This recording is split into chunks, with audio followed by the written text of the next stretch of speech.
Quais são as maiores motivações e benefícios para o empresário entrar na onda da exportação, para vender o seu produto, concorrer com produto chinês, com um produto coreano?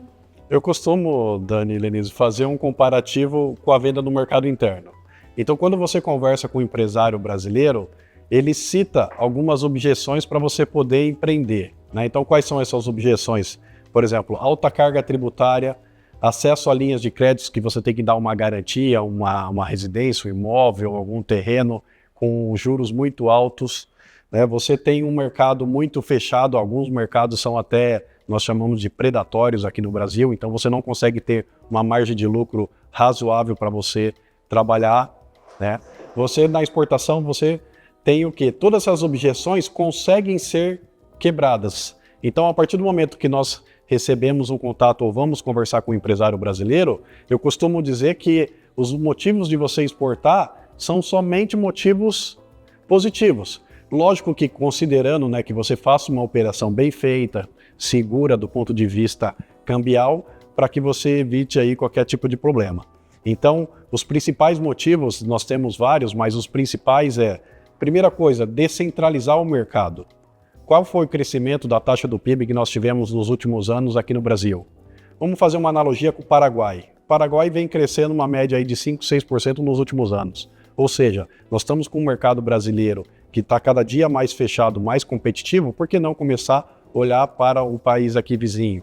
Somente como um exemplo.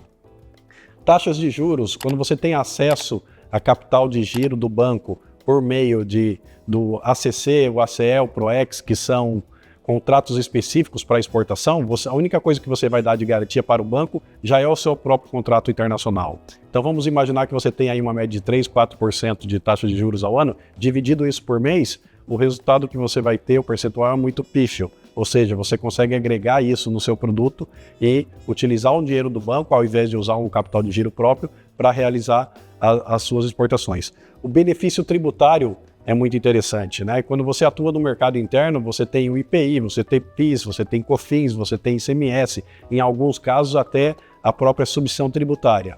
Então, uma empresa que esteja aí enquadrada no lucro real ou no presumido, ela consegue exportar o seu produto, onde ela vai ser tributado somente o imposto de renda e a contribuição social. Isso vai dar uma média aí para quem está no lucro presumido de 2,28%.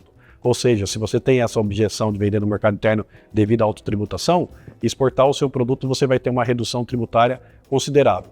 Claro que nós podemos falar também que a imagem da sua empresa vai melhorar porque você se tornou um exportador, então seus concorrentes começam a dizer, poxa, você é um exportador, você tem qualidade no seu produto. Outra coisa bem interessante é que quando o mercado brasileiro está ruim, você tem uma ociosidade na sua produção. Então imagina, por exemplo, que você tem um centro de usinagem computadorizado, onde ele está trabalhando somente meio período, o seu custo de produção está muito alto. A partir do momento que você reduz essa ociosidade porque você está atendendo outros mercados, o seu produto vai se tornar mais competitivo. Ou seja, os fatores são muito mais positivos do que negativos. Mas cabe colocar aqui para vocês neste momento, e para quem está nos assistindo, que a exportação tem que ser um pensamento de longo prazo. Eu sempre digo que o empresário brasileiro ele vive mais de reação do que de ação. Chegou o momento de nos tornarmos protagonistas e começar a agir na frente, na vanguarda.